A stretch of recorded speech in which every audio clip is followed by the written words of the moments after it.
امتحان گاہ ہے۔ اللہ تعالیٰ اپنے بندوں پہ مختلف حالات بھیج کر ان کو آزماتے ہیں، کبھی خوشی دے کے آزماتے ہیں، کبھی غم دے کے آزماتے ہیں، کبھی صحت، کبھی بیماری۔ تو خوشی، غمی، صحت، بیماری، نفع، نقصان، یہ 6 ایسے حالات ہیں کہ ان میں سے کوئی نہ کوئی حال بندے کے اوپر ضرور ہوتا ہے، مگر یہ سب آزمائش ہیں۔ اللہ تعالیٰ خوشی دیتے ہیں آزمانے کے لیے، کیا یہ میرا بندہ شکر ادا کرتا ہے یا نہیں کرتا۔ اللہ تعالیٰ غم دیتے ہیں آزمانے کے لیے کہ یہ بندہ صبر کرتا ہے یا نہیں کرتا۔ لیکن یہ آزمائش کی جگہ ہے۔ اللہ تعالیٰ نے فیصلہ فرما دیا وَلَنَبْلُوَنَّكُمْ، اور ہم ضرور بھی ضرور تمہیں آزمائیں گے۔ تو اس لیے آزمائش کی جگہ ہے، یہاں آزمائش تو ہر بندے کی ہونی ہی ہے۔ مگر ایک نقطہ ذہن میں رکھیں کہ ہمارے مشائخ نے لکھا ہے کہ غم کے حالات میں اکثر لوگ پاس ہو جاتے ہیں کیونکہ صبر کر لیتے ہیں۔ عوام الناس بھی کہہ دیتے ہیں اللہ کی مرضی، جوان لڑکی تھی، خاوند فوت ہو گیا، اب اس سے بڑا غم اس کے لیے کیا ہو سکتا ہے۔ لیکن اس سے پوچھیں تو آگے سے جواب دے گی جو اللہ کی مرضی۔ اس کا مطلب وہ کامیاب ہو گئی کہ اس نے اللہ کی رضا پہ اپنے آپ کو راضی کر لیا۔ لیکن جو خوشی کے حالات ہیں ان میں اکثر لوگ فیل ہو جاتے ہیں کہ خوشی میں شکر ادا کرنا ان کو یاد نہیں رہتا۔ تو خوشی زیادہ مشکل امتحان ہے بنسبت غم کے۔ تاہم صحت ہو یا بیماری ہو، انسان ہر حال میں اپنے رب سے راضی رہے۔ جو آج کی حکم ہے اس میں فرماتے ہیں کہ جب تک تو اس دنیا میں ہے قدورتوں کے پیش آنے کو کچھ عجب خیال نہ کر۔ یعنی اس پہ تعجب نہیں ہونا چاہیے کہ جی ہمیں پریشانی آ گئی ہے، جو پریشانیوں کا گھر، تو پریشانی تو آنی ہے۔ تو جب تک تو اس دنیا میں ہے قدورتوں کے پیش آنے کو کچھ عجیب خیال نہ کر، کیونکہ دنیا نے اسی چیز کو ظاہر کرنا ہے جو اس کا وصف ہے۔ یعنی برتن سے وہی نکلتا ہے جو برتن کے اندر موجود ہوتا ہے۔ کل اناء یترشح بما فیہ۔ اب دنیا میں چونکہ ہیں ہی قدورتیں، وہ قدورتیں ہی ظاہر ہوں گی، پریشانیاں ہی ظاہر ہوں گی۔ یہ ہے جو پریشانی کا گھر۔ وہ جگہ جہاں کوئی پریشانی نہیں، اس جگہ کو جنت کہتے ہیں، اور وہاں ابھی داخل نہیں ہوئے۔ جب جنتی جنت میں داخل ہونے لگیں گے تو وہ کہیں گے الحمدللہ الذی اذھب عنا الحزن۔ سب تعریفیں اس اللہ کے لیے ہیں کہ اب ہم سے حزن چلا گیا، غم چلا گیا۔ جنت میں کوئی غم نہیں ہوگا، کوئی پریشانی نہیں ہوگی۔ تو دنیا تو ہے ہی پریشانیوں کا گھر، اس لیے دنیا میں اگر کوئی پریشانی آئے تو اس پہ بہت پریشان ہونے کی ضرورت نہیں ہوتی، اس کو برداشت کر لینا چاہیے، یہ سوچتے ہوئے کہ یہاں تو یہ سب کچھ ہوگا ہی صحیح۔ صحابہ کرام ایک فقرہ اکثر کہا کرتے تھے کہ استقبال المصائب بالتجمل، کہ جب مصیبتیں آئیں تو ان کو اچھے طریقے سے ان کا استقبال کرو۔ ومواجہۃ النعم بالتذلل، اور اگر اللہ تعالیٰ نعمتیں عطا کرے تو بڑی عاجزی کے ساتھ ان نعمتوں کو آپ حاصل کریں۔ یعنی جب نعمتیں ہوں تو طبیعت کے اندر اس وقت عاجزی ہونی چاہیے، جھکنا چاہیے کہ اللہ نے نعمتیں عطا فرمائی ہیں۔ اور اگر پریشانی آئے تو پھر تحمل کے ساتھ، تجمل کے ساتھ اس کا استقبال کرنا چاہیے۔ بہت لوگوں پہ بہت طرح کی پریشانیاں آتی ہیں، لیکن ایک بات پکی ہے کہ ہمیں اللہ نے جس حال میں رکھا ہے وہ بہت بہترین حال ہے۔ ہر بندے کو اللہ نے بہترین حال میں رکھا ہوا ہے۔ ایک صاحب تھے تو وہ پریشان تھے کہ جی میں تو بہت پریشان ہوں۔ تو ان کو کہا گیا کہ اچھا بھائی آپ ایسا کرو کہ پورے شہر میں جو آپ کو سب سے بہترین حال میں آدمی نظر آتا ہے نا، تم اس کی جیسی دعا مانگ لو۔ وہ پورے شہر میں گیا، اس کو ایک جگہ ایک جیولر نظر آیا جس کی دکان پہ گاہکوں کا تانتا بندھا ہوا تھا، بہت لوگ تھے خریدار، اور وہ اپنی جیولری بیچ رہا تھا، پیسے کما رہا تھا، اور اس کے 4-5 بیٹے تھے، بہت خوبصورت نوجوان جو اس کا ہاتھ بٹا رہے تھے۔ اب اس بندے نے فیصلہ کیا کہ یہ شہر کا سب سے زیادہ خوش قسمت انسان ہے، میں اس جیسا بننے کی نیت کرتا ہوں۔ چنانچہ جب اس نے دل میں سوچ لیا تو چاہتا تھا کہ میں دعا مانگوں، پھر خیال آیا کہ میں اس سے پوچھ تو لوں کہ یہ کیسی زندگی گزار رہا ہے۔ تو اس نے جا کے اس سے پوچھا کہ سنائیں جی آپ کی زندگی کیسی ہے؟ اس نے کہا کہ خدا کا واسطہ یہ کبھی دعا نہ کرنا کہ میرے جیسا بری قسمت والا انسان دنیا میں کوئی نہیں ہوگا۔ میں نے پوچھا کہ بھئی آپ کی بری قسمت کیا؟ اتنا آپ کے پاس مال ہے، پیسہ ہے، عزت ہے لوگوں کی نظر میں، اتنا بڑا مکان ہے اور ہر چیز کی آپ کے پاس سہولت ہے، تو آپ کہتے ہیں کہ میرے جیسا بدقسمت کوئی نہیں ہوگا؟ اس نے کہا ہاں، جو میرے ساتھ گزر رہی ہے وہ میں نہیں بتا سکتا۔ اس نے کہا پھر بھی بتا کیا ہوا؟ اس نے کہا کہ میں تھوڑا کام کرتا تھا، کام اتنا زیادہ شروع میں نہیں تھا، تو ایک موقع پہ بیمار ہو گیا۔ اب جب بیمار ہو گیا تو نہیں، میرا کام اچھا چل رہا تھا، ایک موقع پہ میری بیوی بیمار ہو گئی۔ اب جب وہ زیادہ بیمار ہوئی تو میں اس کے پاس اس کی عیادت کے لیے بیٹھا ہوا تھا اور میں اس سے محبت کی باتیں کر رہا تھا کہ مجھے آپ سے اتنی محبت ہے اور اتنی ہے۔ وہ خوبصورت تھی، اچھی شکل کی تھی۔ اس دوران اس نے مجھے کہا کہ ہاں میں تو اب مر رہی ہوں، تو میں جیسے ہی مروں گی تو دوسری شادی کرے گا اور تو اپنی زندگی گزارے گا، مجھ سے تمہیں کیا ہے؟ کہتے ہیں کہ میں نے اسے کہا کہ نہیں میں تمہارے بعد دوسری شادی نہیں کروں گا۔ تو اس نے کہا کہ اچھا میرے بعد دوسری شادی نہیں کرو گے، اس کی کوئی مجھے کوئی ثبوت پیش کرو۔ کہتے ہیں کہ اس کی محبت میں اس قدر گرفتار تھا کہ ہمارے قریب کوئی حکیم رہتا تھا، تو میں نے اس سے جا کے کہا کہ بھئی مجھے کوئی ایسی دوائی کھانی ہے کہ جس کے بعد میرے اندر عورت کی جو طلب ہے وہ ہی ختم ہو جائے، شہوت ہی ختم ہو جائے۔ تو اس نے مجھے ایک دوائی دے دی اور میں نے اس بیوی کو دکھا کے وہ دوائی کھا لی۔ اس کو کھانے کے بعد میں نامرد ہو گیا، مگر اللہ کو منظور تھا، بیوی صحت مند ہو گئی۔ اب جب کچھ عرصہ وہ صحت مند رہی تو اس نے مجھ سے مطالبہ شروع کر دیا کہ بھئی تم میرے خاوند ہو تو میری ضرورت کو پورا کرو۔ اب میں ضرورت پورا کرنے کے قابل نہیں تھا، تو وہ پھر اس کے اندر بغاوت آ گئی، وہ دین سے بھی دور ہو گئی اور اس نے ادھر ادھر حرام کے تعلقات پیدا کر لیے۔ تو کہتے ہیں کہ یہ جو 5 بیٹے تمہیں نظر آ رہے ہیں یہ میرے نہیں ہیں، یہ میری بیوی کے ہیں، مگر ہیں غیر مردوں سے۔ اب میں جب ان 5 کی شکلیں آنکھوں سے دیکھتا ہوں نا روزانہ بیٹھ کے، تو جو میرے دل پہ گزرتی ہے تم اس کی تکلیف کا اندازہ نہیں لگا سکتے۔ تو کبھی دعا نہ کرنا کہ تم میرے جیسے بن جاؤ، اللہ تمہاری قسمت اچھی کرے، میرے جیسی نہ کرے۔ تو دیکھو اس بندے نے اپنی طرف سے سمجھا تھا کہ یہ سب سے دنیا شہر کا خوش قسمت انسان ہے، اور اس کو کیا پتا تھا کہ اس انسان کے ساتھ کیا بیت رہی ہے، اس کے دل پہ کیا دکھ ہے، کیا غم ہے۔ تو ہر بندہ سمجھتا ہے کہ جی بس میں بہت دکھی ہوں، دوسرے تو سب اچھے ہیں۔ نہیں، ہر ایک کی اپنی زندگی ہوتی ہے۔ بس اللہ سے یہ دعا مانگو کہ اللہ نے ہمیں جس حال میں رکھا ہے، اللہ ہمیں صبر کی توفیق عطا فرمائے، شکر کی توفیق عطا فرمائے۔ اللہ نے ہمیں بہترین حال میں رکھا ہوا ہے۔ سچی بات تو یہ ہے کہ ہم نے تو دنیا کے اندر آ کے غم کو دیکھا ہی نہیں ہے۔ سچی بات کروں نا تو ہم نے تو غم کو دیکھا ہی نہیں ہے۔ یہ چھوٹی موٹی چیزیں یہ کیا ہوتی ہیں، اس کو غم تھوڑا کہتے ہیں۔ جو دنیا میں لوگوں پہ غم بیتے ہیں، اگر کبھی اس کی سٹوریاں سننے لگیں تو حیران ہی ہو جائیں۔ کتابوں میں واقعہ لکھا ہے کہ ایک عورت تھی، طواف کر رہی تھی اور طواف کے دوران کہتی تھی اللہ میں اس حال میں بھی آپ سے راضی، اے اللہ میں اس حال میں بھی آپ سے راضی۔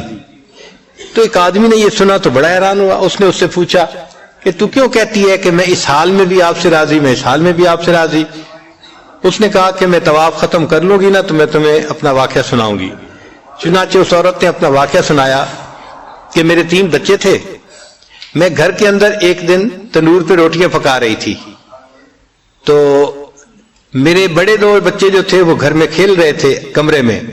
اچانک مجھے شور کی آواز آئی، تو وہ کہتی ہے کہ میں نے جب شور سنا تو میں وہیں سب کچھ چھوڑ کے تنور پر آٹا روٹیاں تو میں کمرے کی طرف بھاگی۔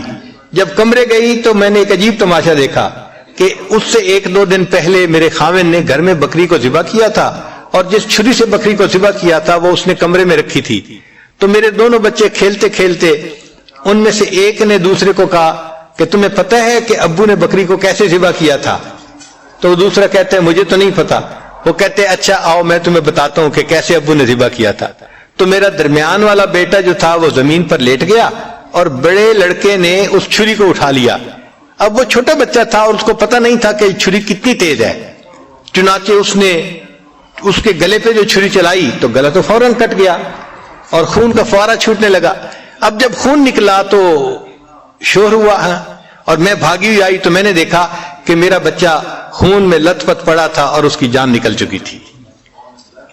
اب میں نے سوچا کہ میرا بڑا بیٹا کہاں ہے جس نے یہ حرکت کی تھی. وہ ڈر کے بھاگ گیا تھا اور کہیں چھپ گیا تھا. کہنے لگی میں نے اسے دوسرے کمروں میں دیکھا تو کہیں نظر نہیں آیا.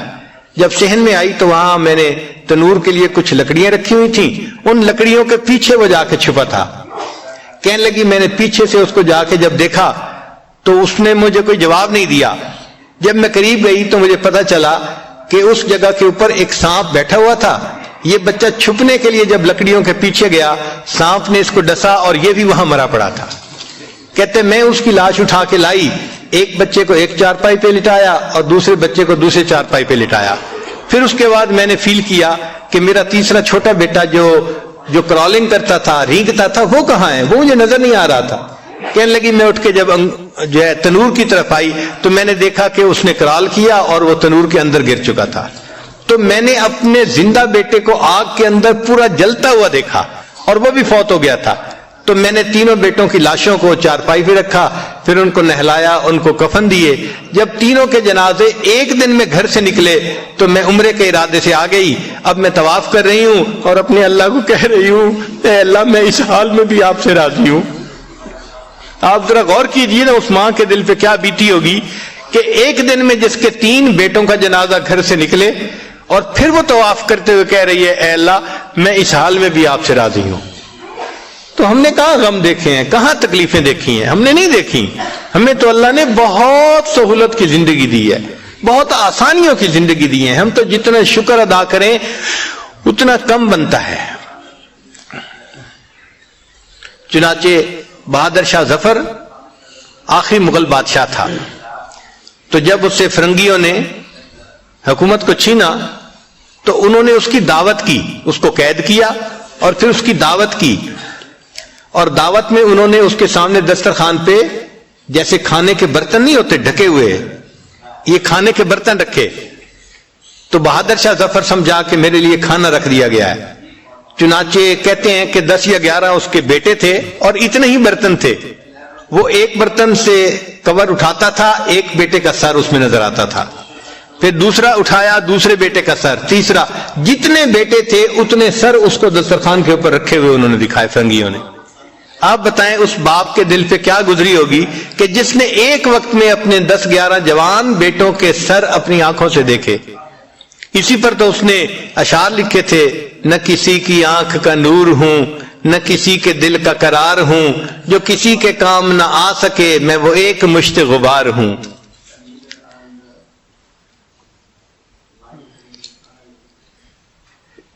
کوئی مجھ پہ دیپ جلائے کیوں, کوئی مجھ پہ پھول چڑھائے کیوں, کوئی مجھ پہ آنسو بہائے کیوں, میں وہ بے کسی کا مزار ہوں. میرا رنگ روپ بدل گیا, میرا یار مجھ سے بچھڑ گیا, جو چمن خزاں سے اجڑ گیا میں اسی کی فصل بہار ہوں. تو چمن خزاں سے اجڑے ہیں اس دنیا میں, ہمیں کیا پتا کیا کیا ہوا ہے دنیا میں. ذرا حالات تو پڑھ کے دیکھیں. بادشاہوں کے پورے خاندان کو ان کے سامنے ذبح کیا گیا. آپ کبھی کربلا کے حالات دیکھیں نا کہ سیدنا حسین رضی اللہ تعالیٰ عنہ نے اپنے خاندان کے لوگوں کے نوجوانوں کو اپنی آنکھوں کے سامنے شہید ہوتے دیکھا. کوئی آسان کام نہیں ہوتا. ہمارے گھر کے چھوٹے سے بچے کو کوئی خراش آ جائے نا ہمارا دل تڑپ اٹھتا ہے اور ہم بار بار فون کر کے پوچھ رہے ہوتے ہیں ڈاکٹر کے پاس پہنچ گئے, ڈاکٹر نے ٹریٹمنٹ دے دی, ڈاکٹر نے کیا کہا. جب تک تسلی نہیں ہو جاتی اس وقت ہم پوچھتے رہتے ہیں. ایک چھوٹی سی خراش آئی ہے اور وہاں تو زندگیوں کے معاملات ہو گئے. تو ہم نے تو سچی بات ہے غم کو دیکھا ہی نہیں ہے. سچی بات یہی ہے. یہ چھوٹے موٹے حالات جو گھروں میں پیش آ جاتے ہیں یہ کوئی غم تھوڑا ہے, یہ تو دنیا ہے. اور دنیا میں تو یہ ہوگا اگر کوئی بندہ بس کے اندر سفر کرے اور پھر کہ جی مجھے تو جھٹکے لگ رہے ہیں, تو بھائی بس کے اندر بیٹھ کے سفر کرو گے تو جھٹکے تو لگیں گے. کوئی ہوائی جہاز کے اندر آپ تھوڑا سفر کر رہے ہیں کہ جو بالکل سموتھ فلائٹ ہوگی بس ہو اور کچی سڑک ہو تو جھٹکے تو لگتے ہی ہیں. یہ دنیا کا بھی معاملہ ایسا ہی ہے کہ یہ دنیا کی بس ہے, زندگی کی بس ہے, اور دنیا کی یہ کچی سڑک ہے جس کے اوپر جھٹکے ہر کسی کو لگتے ہیں. ہر بندہ یہاں پریشان, آج ایک پریشانی, کل دوسری, پرسوں تیسری, اور انسان لنگوٹ باندھ باندھ کے نکلتا ہے کہ اب میں پریشانیوں کو ختم کر دوں گا. پہلی ختم ہوتی ہیں, نئی اوپر سے اور آ جاتی ہیں. تو ہم پریشانیوں کو ختم بھی نہیں کر سکتے. بس ایک ہی اس کا حل ہے کہ ہم ان پریشانیوں کے اوپر صبر کریں. ہاں, پریشانیاں اللہ سے مانگنی نہیں چاہیے. ہم پریشانیوں کے قابل نہیں, آزمائش کے قابل نہیں ہیں, ہم پریشانیاں مانگے نہیں, لیکن اگر آ جائیں اللہ کی طرف سے تو بس اس پر صبر کریں. صبر دو طرح کا ہوتا ہے. ایک ہوتا ہے کہ صبر علی اطاعت کے لیے صبر کرنا. مثال کے طور پہ نیند بہت آ رہی ہے اور دل چاہتا ہے کہ سو جائیں, اور تہجد کی نماز جانے والی ہے یا فجر کی جماعت جانے والی ہے, تو انسان اٹھتا ہے اس وقت. اب یہ جو مشقت اٹھانی پڑتی ہے نا اٹھنے کی, اس کو صبر علی الاطاعہ کہتے ہیں, کہ یہ اطاعت کے لیے انسان کو صبر کرنا پڑا. تو اطاعت کے لیے, نیکی کرنے کے لیے بھی بندے کو صبر کرنا پڑتا ہے. جیسے آپ لوگ روزے رکھ رہے ہیں, اب روزے کا رکھنا یہ مشقت ہوتا ہے, پیاس ہوتی ہے اور بھوک ہوتی ہے, مگر برداشت کرنی پڑتی ہے. اس کو صبر علی الاطاعہ کہتے ہیں. اور ایک ہوتا ہے صبر عن المعصیہ, کہ گناہوں سے رکنے کے لیے صبر کرنا. مثلا ایک آدمی پر شہوت تو سوار ہے مگر وہ اس ٹیمپٹیشن کو برداشت کرتا ہے, کوئی گناہ کا کام نہیں کرتا, تو یہ صبر عن المعصیہ ہے. جیسے سیدنا یوسف علیہ السلام کو زلیخا نے کہا تھا, قالت ہی تلک قال معاذ اللہ, انہوں نے کہا تھا میں اللہ کی پناہ مانگتا ہوں, میں یہ گناہ نہیں کر سکتا. تو یہ دو طرح کا صبر ہے جو بندے کو کرنا پڑتا ہے. نیکی کرنے کے لیے صبر کرنا پڑتا ہے اور گناہوں سے بچنے کے لیے صبر کرنا پڑتا ہے. لیکن یہ جو صبر کرنے والے ہیں ان کو اللہ کی طرف سے بہترین اجر ملے گا. ہر عمل کے اجر کا کوئی نہ کوئی حد ہے, لیکن صبر والے کے اجر کی کوئی انتہا نہیں ہے. اللہ فرماتے ہیں انما یوفی الصابرون اجرہم بغیر حساب, ان کو اللہ تعالیٰ بغیر حساب کے اجر عطا فرمائیں گے.